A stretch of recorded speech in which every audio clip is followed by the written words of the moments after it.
Apparently that's as bright as I can do. That's okay. That actually kind of fits. High contrast. What up? Happy new moon in Cancer. New moon characterized by a new state, a new phase change. And characterized by being in line with the sun. Now that the sun has also moved into Cancer. Neptune will also be going retrograde, which is interesting and intense.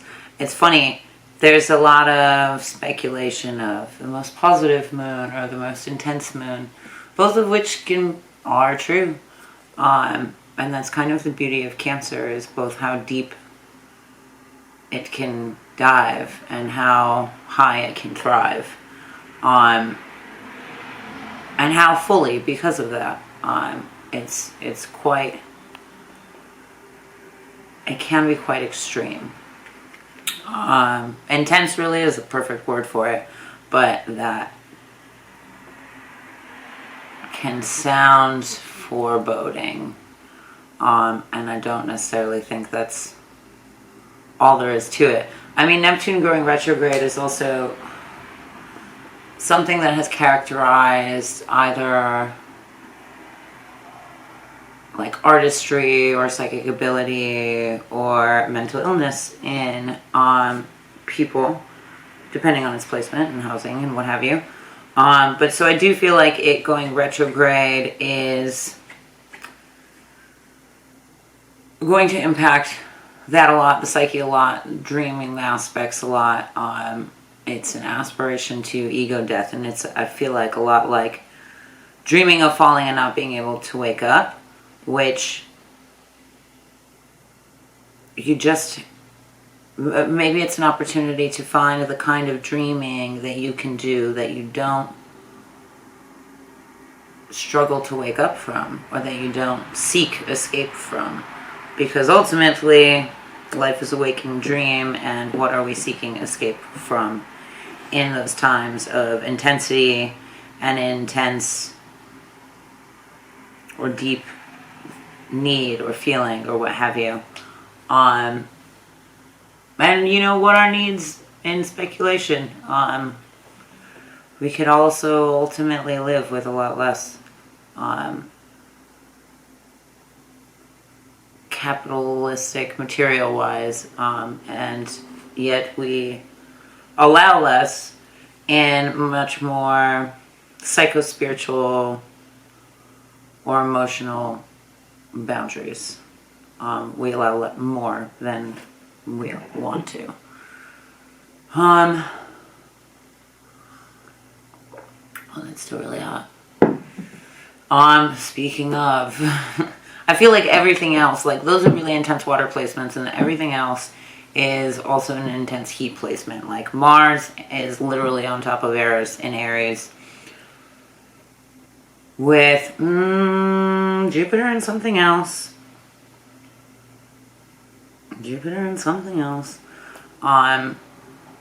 But I do think that the two, with Mars and Eris being on top of each other, Chiron, all of that heat, all of that pain, all of that woundedness, all of that struggle and rage, but at the same time, like,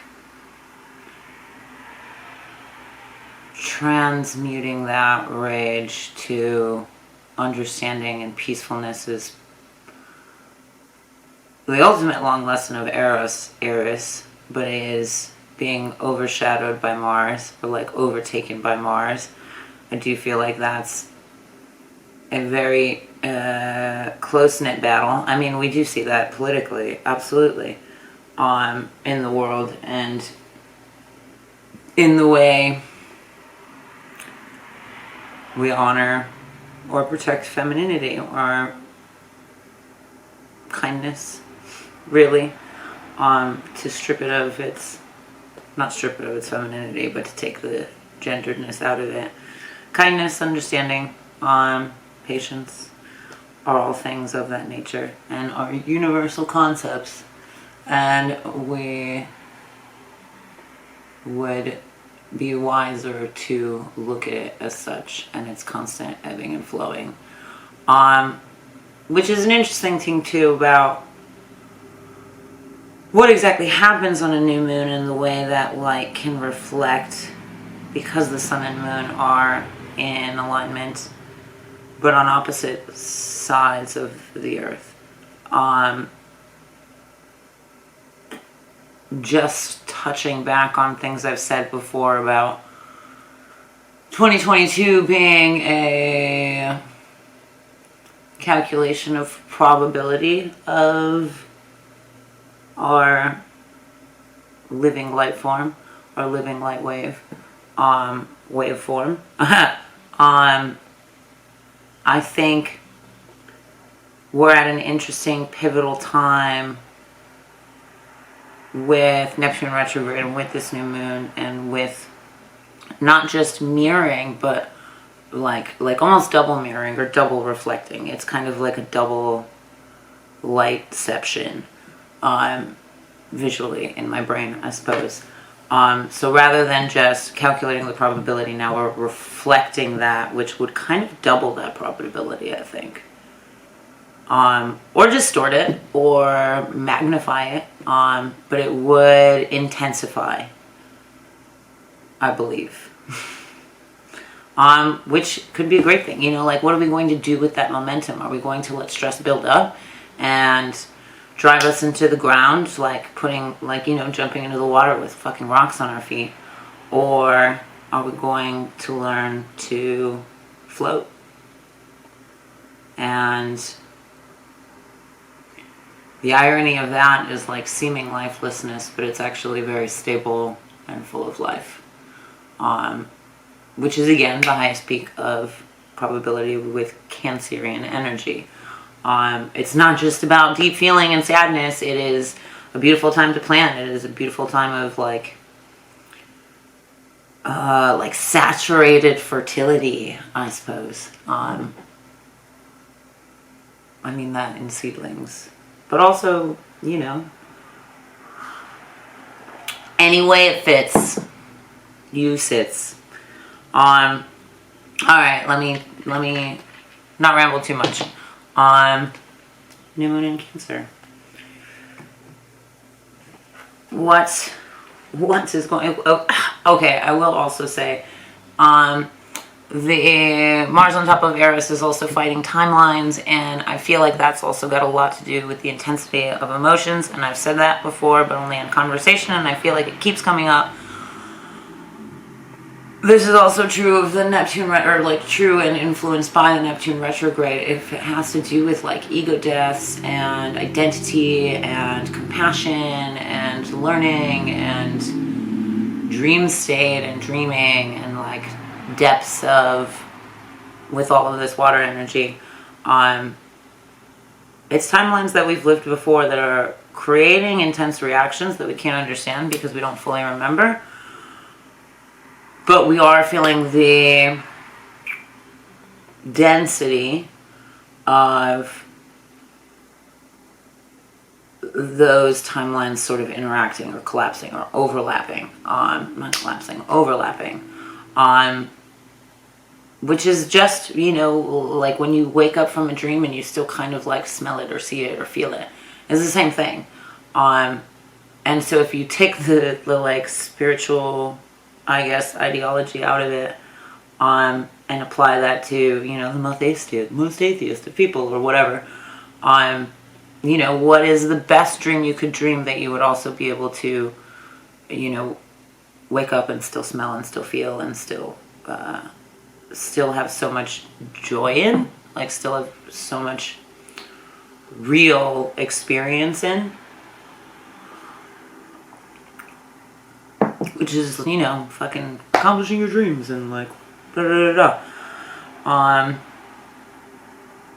shouldn't say it like that. It is a beautiful aspiration to uphold and ultimately is your truest self. And I have said before that our dreams are more real than we think. So how do we apply that to life as it comes forth? with Neptune, as it gives us time to go deeper into that dream. Make sense? Makes sense. Okay. New moon in Cancer.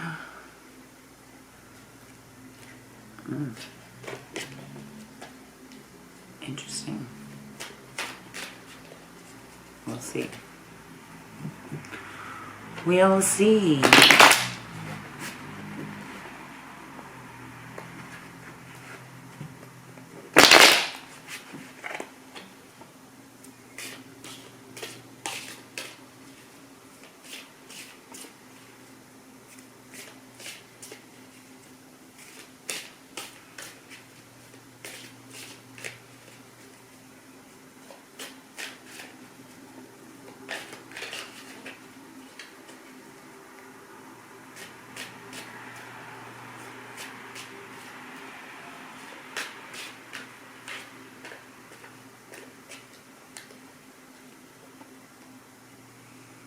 Interesting. Okay. There's a lot going on, and I always feel funny during Cancerian times.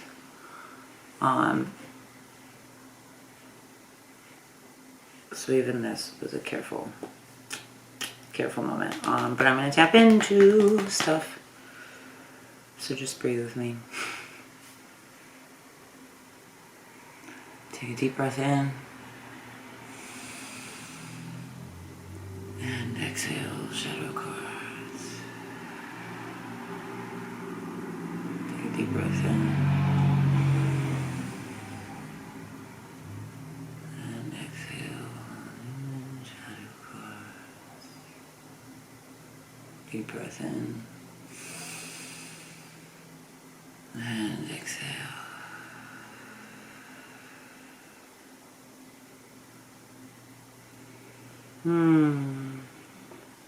That was kind of nice and calming. And like receding even.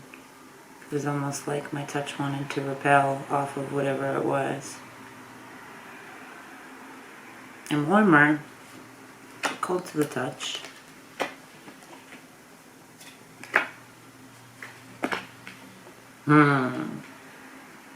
Four of Swords, bottom of the deck, hence the recession. Also inverted internally, going within yourself beyond the stimuli in whatever like way, shape, and form that takes. That is staying home because you're exhausted rather than going out. That is recuperating. That is taking care of your water. Sometimes we spend the day so disturbed, and I don't mean that like in the disturbed way, but I do mean that as in like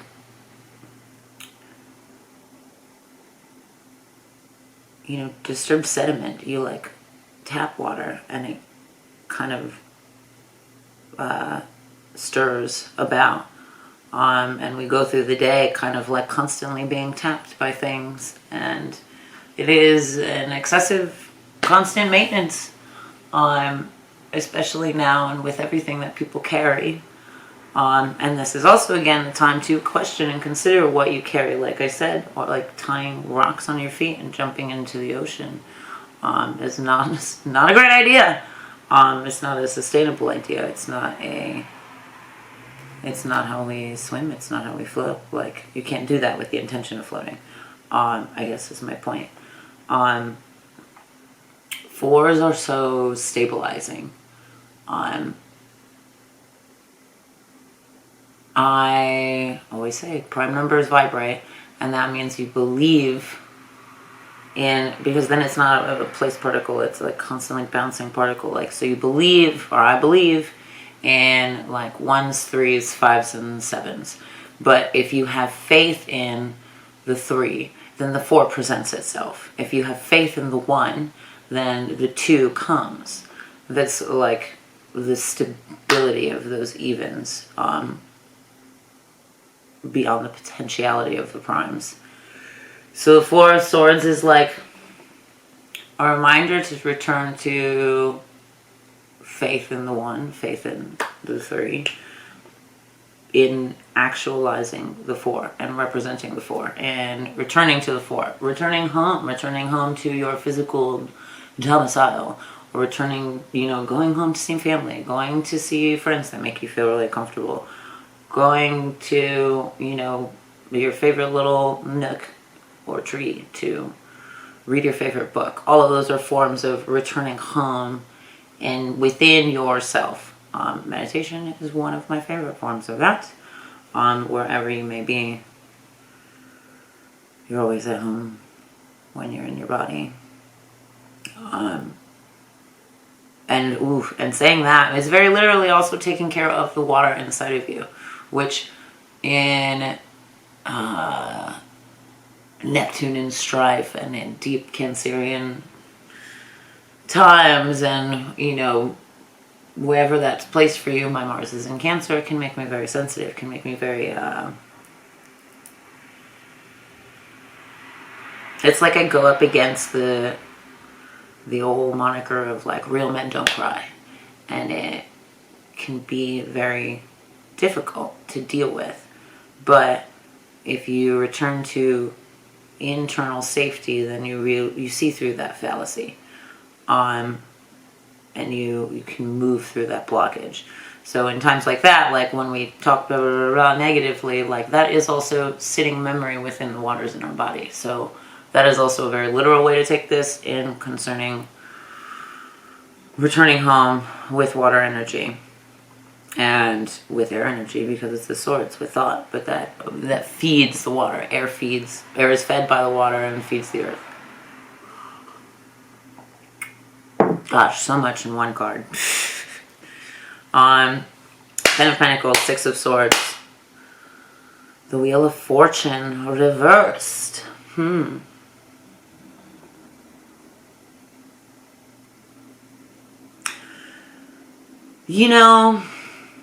I think the irony of dreaming for more is also often that it's never enough when we're ruled by the tangible, material, manifest ego. You always want more money, you always want more things, you always want a bigger place, you always want to, like, it's never, desire in itself is never ending. It's just what we do with it. And when you turn it into things, then that desire becomes like its own, like, stomach eating itself, which is obviously not a good thing. But when you find things that gives back to you, or that almost like renewable resource, like you can read a book over and over again, you can make your best friend laugh over and over again, you can hug a tree over and over again, you can kiss your lover over and over again, you can make them laugh, like those are renewable sources of aspiration and prosperity. More laughter, more love, more joy, more giving, more compassion, more understanding, rather than more things or more people or what have you. More experiences maybe, but not necessarily people or things. Because experiences are memories, and memories you can't catch at the bank. And I think that's the inversion. It's taking the outside perspective away and really going inward in those contexts. And that could ultimately be the most fulfilling thing and the most motivational thing and the most inspirational thing that kind of keeps moving forward. The gift that keeps on giving. The wheel of fortune that keeps on turning. Keeps on rewarding.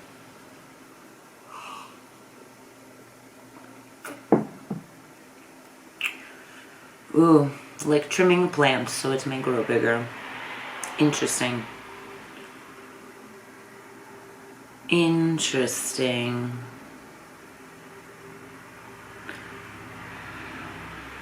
And for what it's worth, yeah, sometimes the world's a dark place, but you can be light from inside. That helps, regardless. And it's easier said than done to be a light in a dark place, but what's the alternative? Not? Like, that sounds like a vicious cycle of hell, and doesn't sound too fun. Doesn't sound like party, and I am all about party on, in whatever way, shape, or form that takes. The Six of Swords is presented upright, and I think that is an interesting guardedness in a time perhaps of what really could be just a willingness and a freedom to feel like everything. To feel everything. Like the intense good and the intense bad. Rather than guarding and like blocking off. Granted, I am a huge proponent being reserved with your heart chakra.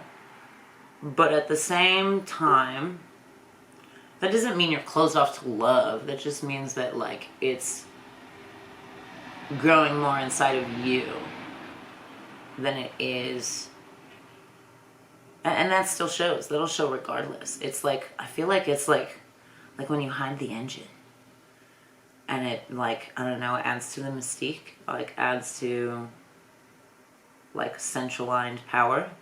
But at the same time, I clipped a plant and I was terrified because I was like, what if it dies? Like, I feel so bad cutting this leaf, this beautiful leaf off. But it did, it grew bigger. And I feel like that's, you know, that fear could have kept me from, you know, the pride and growth. But could have kept this growing thing from growing as big as it wanted to be. Which is, again, removing those rocks before you jump into the water for the Cancer season.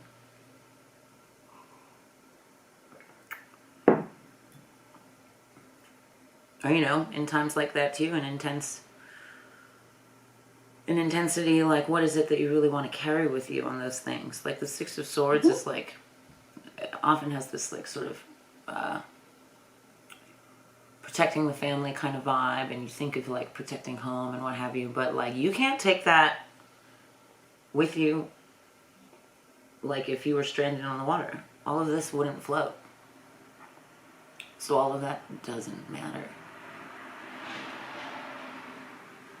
when you need to focus on how to be at peace among the tides.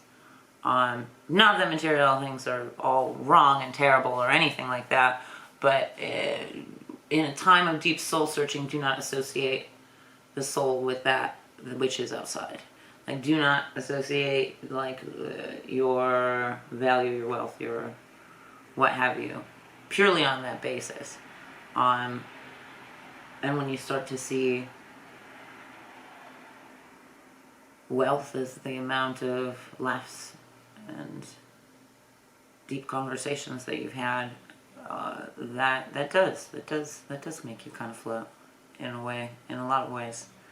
And that does give you motivation in very dark times. And that does remind you of the renewable resource of your energy when you treat it as a valued resource and you treat it with respect and don't just chuck it out the window every time you want to call it a party. That's not always a party. Sometimes it's a party to be the Four of Swords. Interesting. Getting nostalgic. Getting deep here.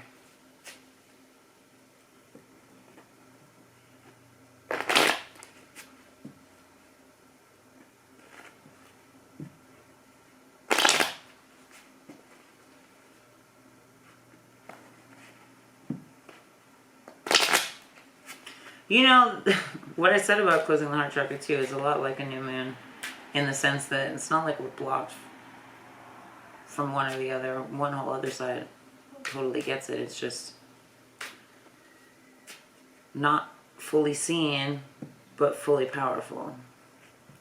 And perhaps that is the reasonable way to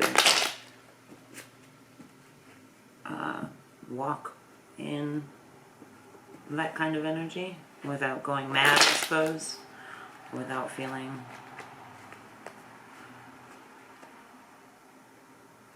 everything.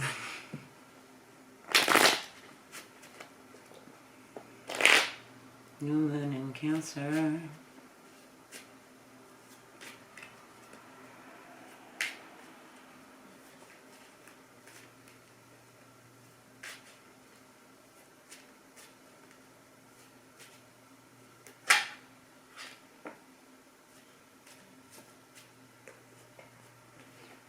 Of course. Of course. Of course.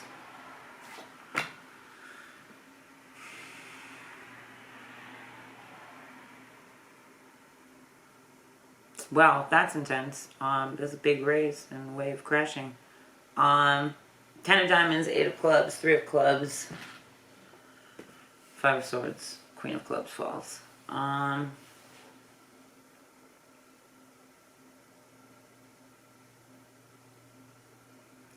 The 5 of swords, preceding the 6 of swords. But see, this is a time of like, that's research then. That's almost like not even plotting and planning necessarily. It's like gathering the information rather than fighting or fleeing. Which is patience. I feel like it's more so gathering information on the self. There's a lot of information input constantly, and there's a lot of things going on in the world, so sometimes keeping up with that can be the opposite of reserve, you know?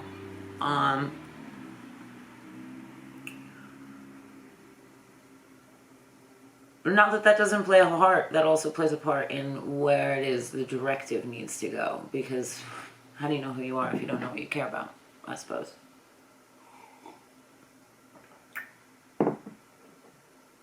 But you are not just what you care about.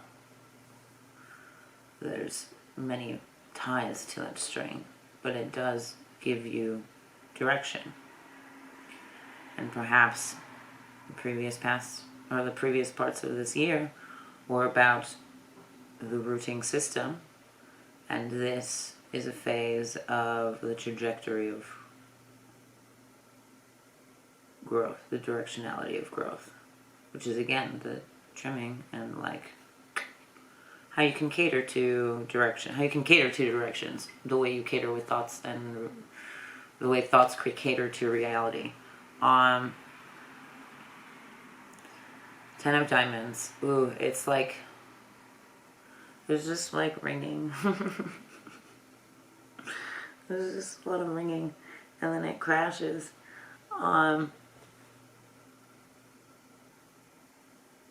Not in a bad way. I think it just like slows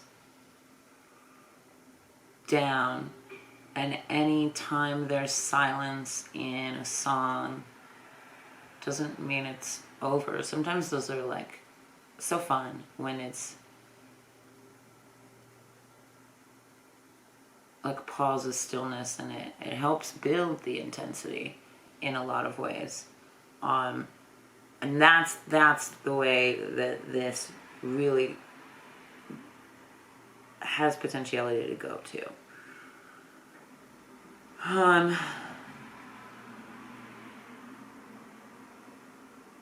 Because that's less about an 8 of Wands fire and more about the sifting and the afterglow and the scent in the air, like after it rains. Which perhaps is, rather than foreboding, more of a it's gonna be okay that lingers in the air after rain, after speed, after the express. But it does get you where you want to go, and then you can kind of revel in it. And the 3 of Wands is more to believe in for a stronger 4 in the future. Like how much it's going to grow. How how tall you can be in your dreams and in the world.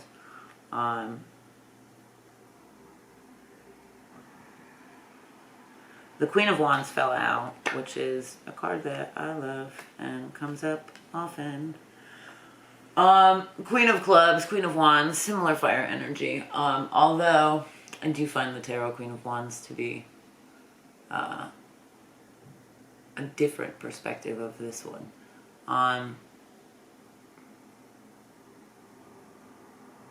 The irony of the utilization of fire while also not being presented in this card, or like not being like fully represented in this card, other than in the character's knees, which is less about, like, I mean, it is about structure, but it's about the flexibility of that structure too. And that's ultimately when we find peace in times of fighting with water. There's no point in fighting water. It destroys rocks. That you cannot force against it. And that's true of any way that water shows up in you and in your body. You cannot force against thoughts and emotions, but you can ride the motherfucking wave, and cater to and care for. Let's see.